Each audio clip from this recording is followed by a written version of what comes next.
Hello, I'm Joshua Kitts, the director of the Composed Dream Games RPG Marketplace, and today we're going to take a look at A Magical Industrial Revolution by Skirples, Coins and Scrolls Publishing.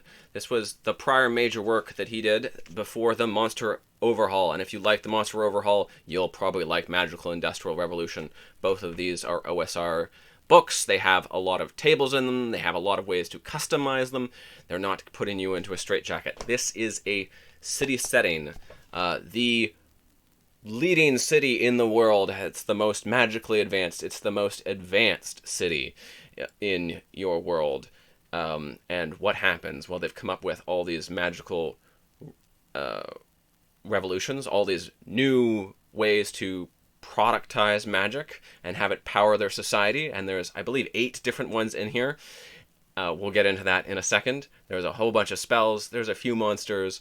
There's thoughts about handling that kind of era or feel of the era. So this progresses through seasons, which is really yours, and the magical innovations advance through those seasons, and the setting changes and the areas in the setting. So every kind of like location and so on has what's it like in this first era, second, and third era as you get closer to the magical apocalypse that will end at least the development of your world. Now, your players could try to stop this, or they could innovate themselves and create a pre-apocalyptic magical innovation themselves. Lots of great stuff in here. Let's have a look right now. This is heading across the ocean to our warehouse in the UK, so you can pre-order it there. It is already available in Canada. So if you want to pick it up, head over to composedreamgames.com and find your way there. There's also links in the doobly-doo down below. Been wanting to get copies of this for a long time, ever since we've got the Monster Overhaul in. The Monster Overhaul has been one of our best sellers. It's an OSR bestiary, packed with all sorts of customizations for all manner of critter. And let's see if I could just tap to get some focus, and I can. We sell and distribute the Monster Overhaul in both Canada and the UK, and it's the same for Magical Industrial Revolution.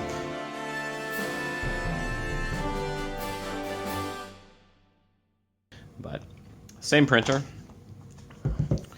They sit very nicely side by side.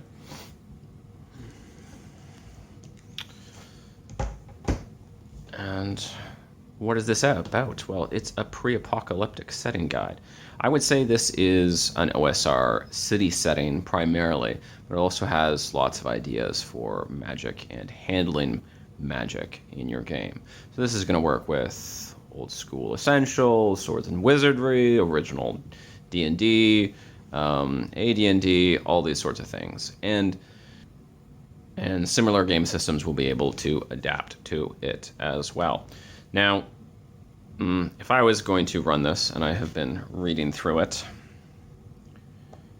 I'd be tempted to use the city setting, and I probably wouldn't use an OSR or a straight clone. It certainly works well with that, and that is probably primarily how it's written, but it also is, it's sort of an alternate London. It's not really London. London going through the Industrial Revolution, it has that vibe, except for the Industrial Revolution isn't industrial. The Industrial Revolution is magical. We've finally come up with a paradigm for essentially manufacturing spells, customizing spells, and building them into innovations. Now, one of these innovations is going to lead to a apocalypse. And there's 8 apocalypses in the game. And it has a concept of seasons in it. So each season, which essentially means each year, and then there's downtime after the year. Any of those apocalyptic innovations might advance. and costs for a lot of magical things go down as they advance. There's a general concept of tempo. So there's 3 stages of tempo to Endon for this innovative city, the most advanced city in the world, which is on the cutting edge of magical innovation and revolution. Let me see if I can find.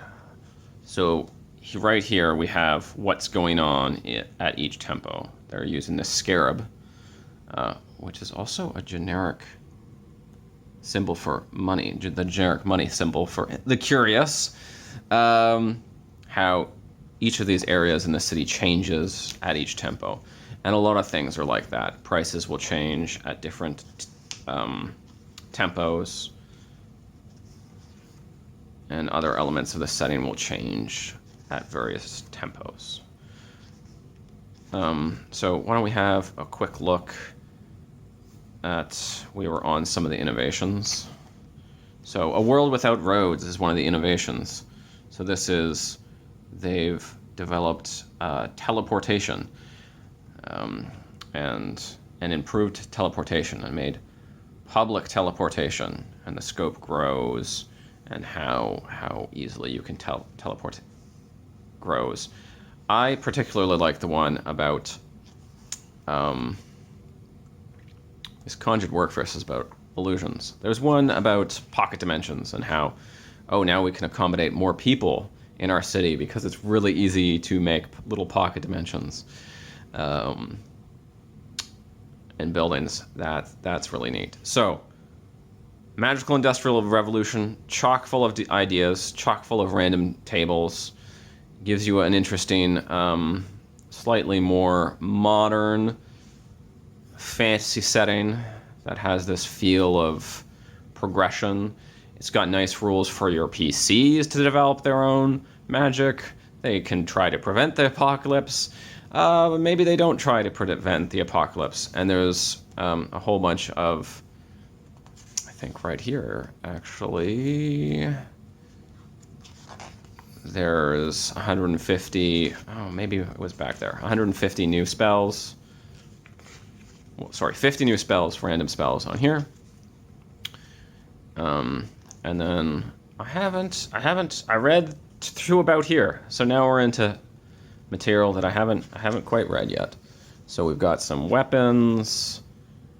We've got prosthetics and magical prosthetics. Got all sorts of rumor tables, random wizards and nobles that you might encounter. You definitely have this idea of the poor, the lower class, the middle class, the upper class in Endon, and how mobs might take off and cause trouble. We've got rules for that.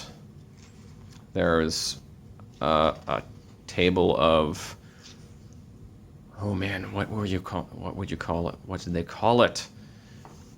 Downtime. There was weird. There's some monsters here. Oh, it's great stuff.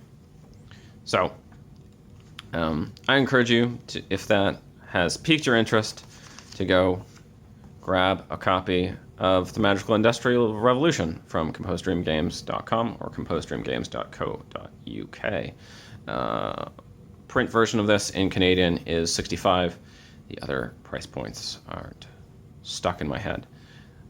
It's got my gears turning for sure about how to use this, whether I ran it directly or in a different kind of system, or even just had it inspire some content.